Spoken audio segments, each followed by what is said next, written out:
دوستان سلام، خوبین؟ غرض از مزاحمت من دارم یه کتابی میخونم. چند وقتیه که فکر کردم که میتونه خیلی کتاب مفیدی باشه برای خیلی از آدم ها، چه در ایران چه در خارج از ایران، به دلیل اینکه ما خیلی وقتا آموزش برای رفتار کردن با همدیگر متاسفانه ندیدیم. و وقتی که شروع کردم کتاب خونه احساس کردم که چه حیف، ای کاش من خیلی سال پیش این کتاب رو خونده بودم. و نمیدونم کتاب فارسی ترجمه شده یا نه، من دارم به انگلیسی میخونم و فکر کردم که میتونیم یه کاری بکنیم که در واقع یه تیر دو نشون بشه، هم به کسانی که دارن زبان یاد میگیرن کمک بشه، همین که به کسانی که صرفا میخوان کتاب بخونن کمک بشه. فکر کردم که میتونم خلاصش رو به انگلیسی و به فارسی براتون بخونم. در جا ترجمه میکنم، ترجمه دقیق لغت به لغت نیست، ترجمه ضمنیه، ولی فکر میکنم که برای شنیدن تلفظ درست لغات به انگلیسی میتونه کمک بکنه. اسم کتاب هست How to Deal with Difficult People، چطور با آدم‌های بدقلق برخورد بکنیم، که فکر میکنم تقریبا هممون تو زندگیمون یه چند تایی به پستمون خوردن. کتاب هستش Smart Tactics for Overcoming the Problem People in Your Life، تاکتیک های هوشمندانه برای مقابله با آدم های بدقلق در زندگیمون. نویسندش جیل حسنه و این کتابش از کتاب های پرفروش بریتانیا شده.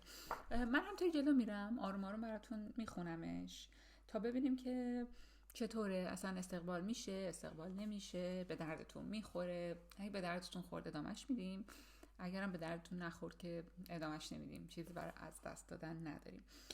فصل اول Difficult people and their difficult behavior، آدم های بدقلق و رفتارهای سختشون. Who or what is a difficult person? It's anyone who leaves you feeling upset or let down, frustrated or angry, humiliated or confused, drained or despairing. آدم بدقلق کیه؟ هر کسی که باعث شه شما احساس ناراحتی بکنین، احساس ناامیدی بکنین، کلافه، عصبانی، گیج و احساس بکنین که انرژی رو ازتون خالی کرده. A difficult person may be someone who refuses to cooperate with you. آدم بدقلق ممکنه کسی باشه که حاضر نباشه با شما همکاری بکنه. A difficult person can also be someone who is negative and critical. They find fault easily without offering any constructive or helpful alternatives. آدم بدقلق همچنین ممکنه کسی باشه که خیلی منفیه و دائم انتقاد میکنه. به راحتی میتونه نکات منفی و کمبودها رو تشخیص بده و هیچ راه حل سازنده یا یک جایگزین یا آلترناتیو سازنده ارائه نمیده. اینجاش جالبه. Whether it's a manager who keeps moving the goalposts, an uncooperative colleague or the difficult to please client, your negative friend, sarcastic brother-in-law, critical parent, or the infuriating person at a call center, they all have one thing in common. They can be difficult to deal with. آدم بدقلق هر کسی میتونه باشه. میتونه مدیرتون باشه که هی دائم اهدافی رو که شما باید بهش برسین تغییر میده. میتونه یه همکاری باشه که همکاری نمیکنه. میتونه یه مشتری سختگیر باشه. میتونه یه دوست منفی باشه، یه برادرزن یا برادر شوهر طعنه انداز باشه. میتونه یک پدر مادر سختگیر باشه و غیره. حالا میگم من لغت به لغت رو براتون ترجمه نمی کنم چون توی خیلی کتاب طولانی میشه. یه پاراگراف های رو رد میکنم تا بخوام لب مطلب دستتون بیاد.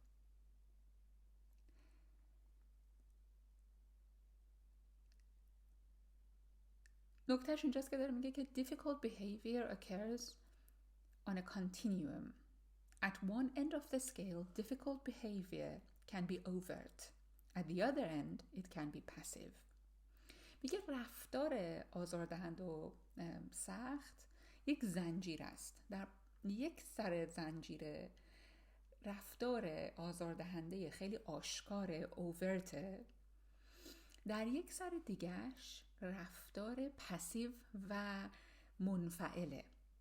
یعنی شکل‌های مختلف رفتار آزاردهنده و بدخلقی وجود داره و میگه که in the middle of this continuum is behavior in others that can be the most difficult to deal with, passive aggressive. و میگه سخت‌ترین نوعش وسط این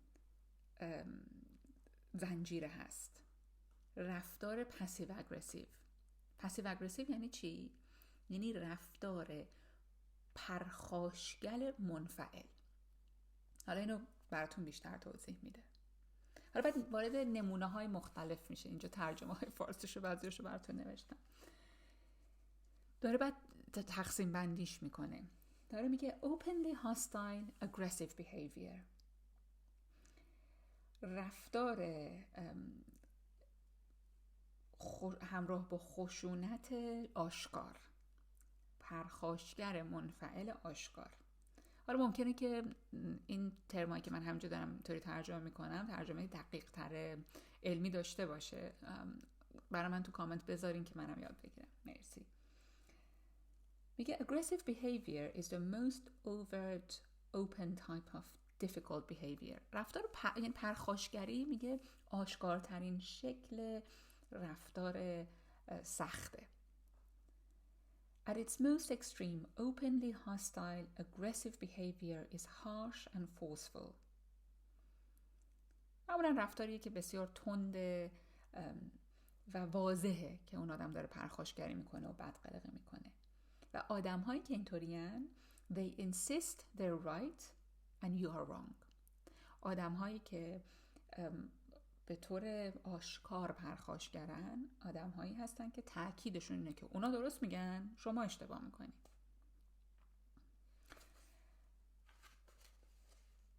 بعد why do people behave like this؟ چرا آدم ها اینجوری رفتار میکنن؟ When someone is behaving in an aggressive, hostile way, it's because they want to make sure that things happen the way they want them to happen. اینکه آدم‌ها زمانی پرخاشگری میکنن و رفتارهای این شکلی از خودشون نشون میدن که میخوان شما همه چیز اون شکلی که اونها میخوان پیش بره. و این ناشی از چیه؟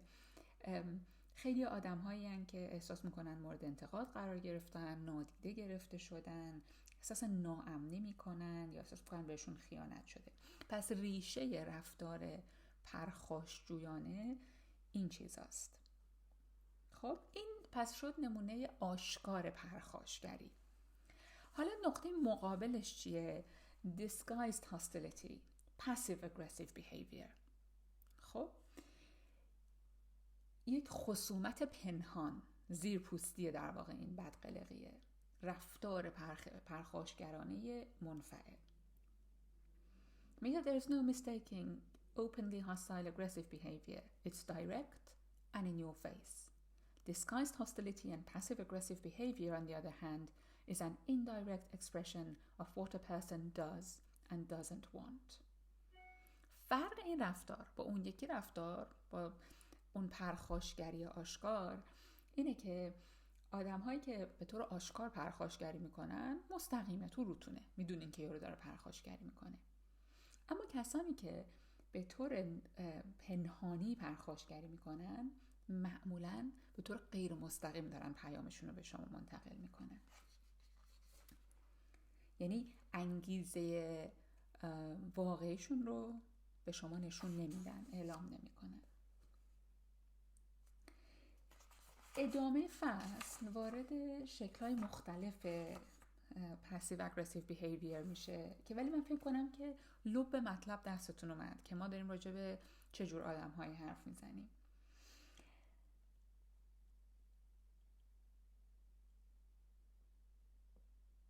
مثلا میگه که آدم‌هایی که passive aggressive actions and behavior، آدم‌هایی که پرخاشگر منفعل هستن و رفتارهای پرخاشگرانه منفعل دارن، میگه when it comes to tasks at home or work, a person using disguised hostility may or may not appear cooperative But either way, they'll do things to disrupt or sabotage a task, activity or project, often by creating confusion around the issue.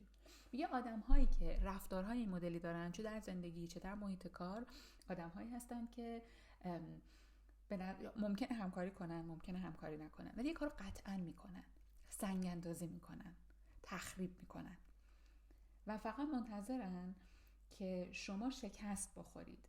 He or she may decline to contribute their ideas, but when your ideas and actions aren't successful, they may respond with, I knew it wouldn't work. میگه آدم هایی هستن که ایده هاشونو که با شما اشتراک نمیذارن، اما وقتی که شما ایده هاتون رو اجرا میکنین و شکست میخورین، اونها اون آدم هایی هستن که به شما میگن من از اولم میدونستم نمیتونی.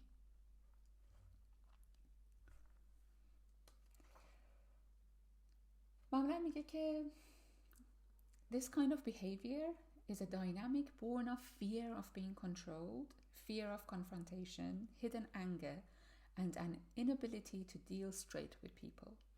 معمولا آدم هایی هستن که نگران اینن که تحت کنترل قرار بگیرن، از رویارویی فراری هستن، یک خشم و عصبانیت پنهان دارن و توان برخورد مستقیم با آدم ها رو ندارن.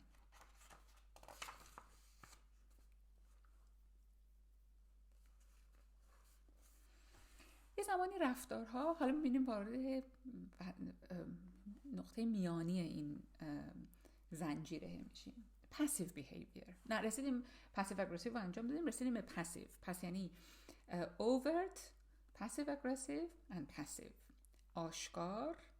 آشکار منفعل و منفعل. حالا اینا چجور آدمایی هستن؟ Passive behavior happens when a person does not express their true thoughts, feelings, opinions or needs. رفتارهای منفعلانه زمانیه که فرد نمیخواد تفکرات واقعیش، احساساتش، نظراتش و نیازهاش رو علنی بیان بکنه.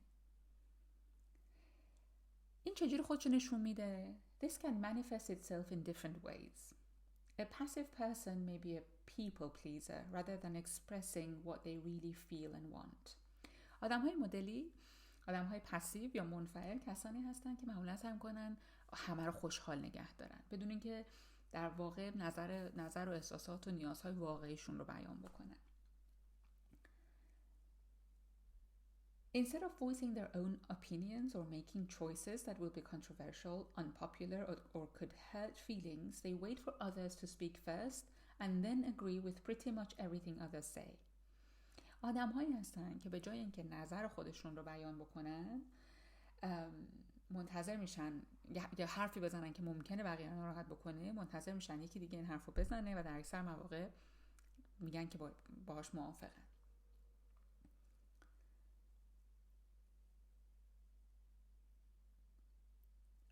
Typically, you may hear passive people say things like, I don't know, I don't mind, it's up to you, whatever you think is best.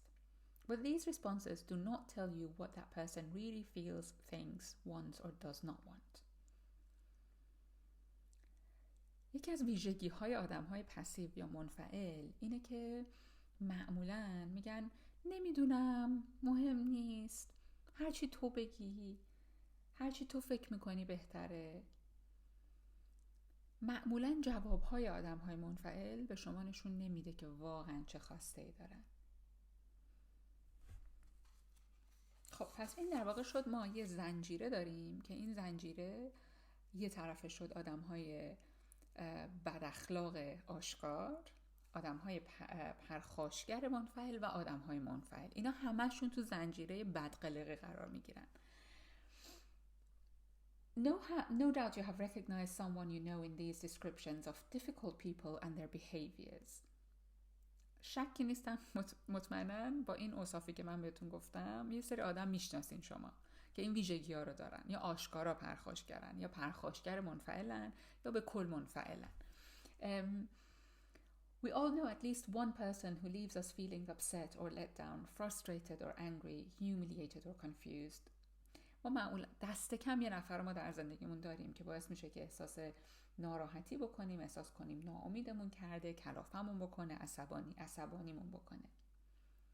Understanding how and why someone else is being difficult can give you a better chance of dealing with them. شناخت این که چرا یه آدمی داره بدقلقی میکنه به ما این امکانو میده که باهاش مقابله بکنیم یا درست رفتار بکنیم. خب این شد فصل 1. اما سوال جالبی میپرسه در پایان فصل اول. میگه که But just how much is it the other person? It's not always easy to tell if someone is deliberately being difficult or if it's just you who is struggling to deal with that person. اما واقعا چقدر طرف مقابله که داره بدقلقی میکنه. همیشه آسون نیستش که تشخیص بدیم آیا طرف مقابل عمدن داره بدقلقی میکنه یا اینکه این شمایین که نمیتونین با اون آدم برخورد درست داشته باشین. یعنی اون آدم بدقلق نیست، شما باهاش نمیتونین کنار بیاین. خب این شد پایان فصل 1. فصل بعد هستش که is it you؟ آیا شمایین؟ سعی می‌کنم یه چند تا فصل دیگر رو همینطوری ادامه بدم بسته به اینکه واکنش ها چیه، خوشتون میاد یا خوشتون نمیاد. به من خبر بدین، کامنت بذارین، اگر که دوست دارین سابسکرایب بکنین در این کانال که ما با هم ادامه بدیم. دمتون گرم. سعی کنیم بدقلق نباشین و سعی بکنیم که آدم‌های بدقلق دور و برمون رو بشناسیم، درک بکنیم، مطالعه بکنیم، کتاب بخونیم تا اینکه بتونیم رفتارهای بهتری داشته باشیم تو زندگی روزمره. فعلا شبتون بخیر.